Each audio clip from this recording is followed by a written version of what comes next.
Вы смотрите «Актуальное интервью», в студии Надежда Саханская. Здравствуйте. В эти дни делегация специалистов по ветеринарии гостит в столице нашей республики во главе с президентом Ассоциации практикующих ветеринарных врачей России. О ветеринарии в целом и о целях визита мы сегодня поговорим с гостем студии Сергеем Середой, президентом Ассоциации практикующих ветеринарных врачей России, кандидатом ветеринарных наук. Сергей Владимирович, здравствуйте. Здравствуйте. Расскажите о цели вашего визита. Ну, мы приехали прежде всего для того, чтобы встретиться со студентами Арктического института и провести диалоги о профессии с доктором Середой, но не только с студентами, но и со специалистами ветеринарными, и познакомиться по возможности, как обстоят дела здесь с ветеринарией, сельским хозяйством. И мы сегодня уже в университете провели диалоги о профессии, и мне кажется, что они прошли достаточно, ну, недостаточно, а успешно. Присутствовали и студенты, и специалисты, и 2 часа мы разговаривали о ветеринарии, о тенденциях ветеринарии, не только российской, но и что происходит в мире, как меняется ветеринария, что нам нужно сделать для того, чтобы она соответствовала духу времени. Вот. Эту программу я веду уже 7 лет, и мы побывали, наверное, более чем в 40 субъектах федерации, в университетах. И эта программа востребована, и студентам интересно разговаривать, именно разговаривать. Это не монолог, разговаривать со мной и с моими коллегами, которые приехали вместе со мной. У нас очень хорошая команда, и доктора наук, и кандидаты наук. Например, со мной приехал доктор наук Алипер Тарас Иванович, который возглавляет Ветбиохим, организацию, завод, который делает сегодня отечественные вакцины. Не только для мелких домашних животных, но и для сельскохозяйственных животных. Это сегодня лидер в России по производству вакцин. И студенты, и врачи послушали лекции по безопасности, по вакцинам. Мне не кажется, мне было это интересно, и врачам тоже было интересно. Мы встретились с представителем управления ветеринарии и тоже обсуждали какие-то вопросы. В рамках диалогов я представил 2 свои книги. Это книга «Середа обитания» и «Диалоги о профессии» с доктором Середой. И подарил эти книги в библиотеке университета. И также я рассказал о проекте, который мы делаем и ведем, называется «Механика памяти». Это проект о ветеринарных врачах, с нашей точки незаслуженно забытых.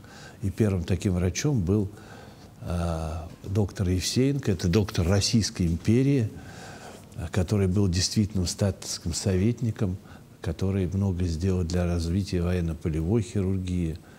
Вот о нем просто забыли. И мы переиздали книгу о нем, учредили медаль его имени и вручаем ее теперь каждый год. Расскажите, а вот вы в рамках своей авторской программы делаете основной упор все-таки на диалоги с молодежью. Почему был выбран именно такой формат, а, скажем, не видеолекции или какие-то другие? Но никогда не почувствуешь студента ни по каким видеолекциям, потому что видеолекция — это история такая... Во-первых, это не моя история абсолютно, говорящая голова. Нам важно было сделать диалоги, почувствовать студента, а студент почувствовать должен меня. Вот, поэтому это совершенно не такая... разговор не на расстоянии, а разговор лицом к лицу. Вопросы задают студенты иногда такие, на которые меня даже ставят в тупик. Не в тупик, а не просто иногда ответить на эти вопросы. Что самого необычного вам задавали студенты? Ну, необычно смешные какие-то. А почему у меня косичка, например? Или почему, в Казани меня спросили, а где вы такую обувь купили? Вот, спрашивают о моей семье, и я рассказываю и о семье, и про косичку, и вообще о своей жизни. У меня стаж в ветеринарии уже более 50 лет. Я работаю, продолжаю работать врачом в цирке Никулина Юрия Владимировича на Цветном бульваре. И студентам интересно слышать о Никулине, какой он был, о звездах, которые я принимал. И, все это интересно. И поэтому вопросов задается много всегда. Вот если говорить о вашей семье, у вас же сложилась целая профессиональная династия. А как вы решили стать ветеринарным врачом? Для меня не стоял вопрос, даже так? Кем быть. Я был во всем этом. Я родился, у меня в ветеринарии, у меня папа и мама ветеринарные врачи, у меня 2 двоюродных сестры закончили ветеринарную академию московскую. Поэтому у меня даже в этом плане мне легко было. У меня не было выбора, и я даже не раздумывал, куда мне поступать. Я сразу же стал поступать в Московскую ветеринарную академию, хотя папа мой хотел, чтобы я осуществил мечту, стал медицинским врачом. У него это не получилось сделать, потому что в 17 лет он ушел добровольцем на фронт в Великую Отечественную войну. Но его мечту осуществил мой брат, он педиатр. То есть вообще никогда не возникало мысли о том, чтобы стать кем-то другим? Абсолютно. Она сейчас возникает. Может быть, есть и творческое какое-то начало вашей профессии, учитывая, что вы всегда связаны, например, каким-то образом с артистами, вы выпускаете какие-то дидактические поучительные материалы для тех, кто только начинает свой путь? Наверное, какой-то элемент творчества присутствует. И мы сегодня как раз вчера, я уже запутался, когда вчера, с этого перехода времени, и мы говорили, что нужно сделать для того, чтобы врач не выгорел. И я рассказывал, как я это сделал. Я рассказывал то, что я занимаюсь, продолжаю заниматься коллекционированием предметов искусств. У меня неплохая коллекция по русской живописи Балтии. Я, наверное, у меня сейчас уже где-то около 2000 различных картин, графики, скульптуры.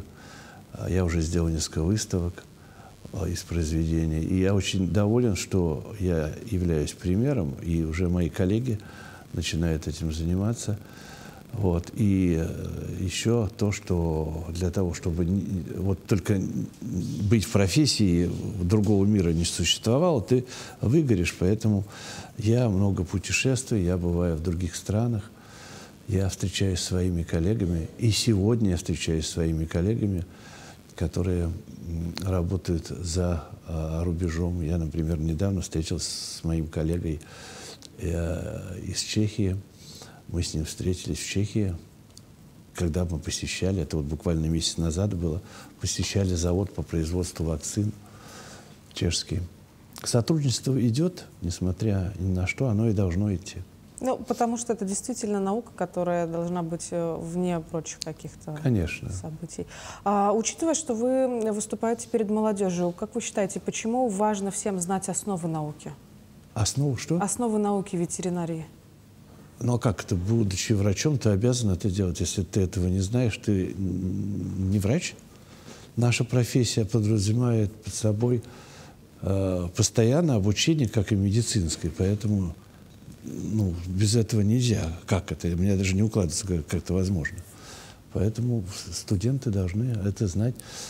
И моя цель – рассказать о профессии студентам, и, может быть, я кого-то правильно направлю, а кто-то скажет, и не буду я врачом, и слава тебе, Господи, не будет тратить бюджетные деньги, а просто женится или замуж выйдет. Вообще-то да, бывает иногда, когда на финишной прямой студенты понимают, что это совершенно не их, и идут в другую стезю. Я задаю вопросы, в основном, не в основном, а какие, 80% студентов – это девушки.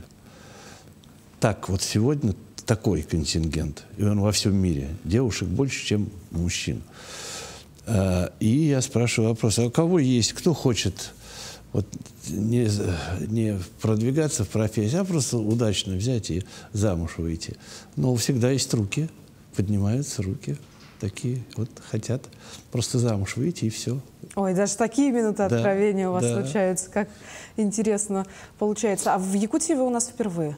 Я в Якутии впервые, и, слушайте, мне все нравится, потому что, во-первых, организовали такой плотный график, что ты не успеваешь, и ты смотришь и музей, я уже и в хозяйстве, замечательно в хозяйстве, где разводят домашних оленей. Мы там пробовали, хотели вот просто посмотреть, а там пробовали несколько часов, и я очарован природой северной и бытом. Ну, суровый быт. Суровый быт. Да, действительно. Да, это вызывает большое уважение. И якутки, девушки очень красивые. Здорово. Сергей Владимирович, вы объездили не только, наверное, половину страны, возможно, даже половину планеты. Ну, я бывал примерно, я как-то почитал, я был, ну, не половина планеты, но я был, наверное, где-то в 50 странах разных. И американский континент, и в Африке, и в Азии. И, ну, продолжаю это делать. Мы сейчас планируем провести диалоги о профессии в Азербайджане. Был такой проект, чтобы мы провели это в Турции, но пока не случилось. Но, тем не менее, мы работаем над этим. Я не видел подобных проектов ни в ветеринарии, в других странах, ни в медицине. И я даже проводил такие диалоги с медициной, с медиками. Им это интересно. И даже у меня один раз был, я выступал перед аудиторией инженеров. Это была самая такая аудитория, муху слышно было, как пролетит. Всем было очень интересно. Я почему спросила вас о том, в каких странах вы бывали? Возможно, где-то находились какие-то похожие элементы ухода за животными, как, например, здесь вы увидели в Якутии, и наоборот? Весь мир, он похож. Мы же все люди, неважно, где мы живем, в Якутии. Есть какая-то специфика, и это интересно получать опыт. Я был в Таиланде, меня пригласили тайцы, и я был в Бангкокском университете на ветеринарном факультете. И я узнал, Таиланд не пляжный. Это высокоразвитая страна, с замечательным ветеринарным образованием. Я был поражен уровню ветеринарной науки и ветеринарии. И после этого я еще 2 раза побывал там и много взял. И сегодня тайцы, вот через неделю к нам приезжает 5 человек тайцев, которые... У нас возникли контакты, и тайцы уже обучаются у нас. Мой приятель Илья Велковыский изобрел суставы искусственные для животных, и сегодня он уже работает и с индусами, и с тайцами, и с Китаем. Поэтому нам есть что взять, чему научиться, и в то же время другие страны мы можем чему-то научить. Да. Сергей Владимирович, большое спасибо, что пришли к нам сегодня, поделились такой интересной информацией. Будем надеяться, что ваше пребывание в Якутии будет полно положительных впечатлений. И, как знать, приходите к нам еще. Я уверен, что так именно и будет. Спасибо большое, что пригласили. Напомню, вы смотрели актуальное интервью. До встречи в эфире.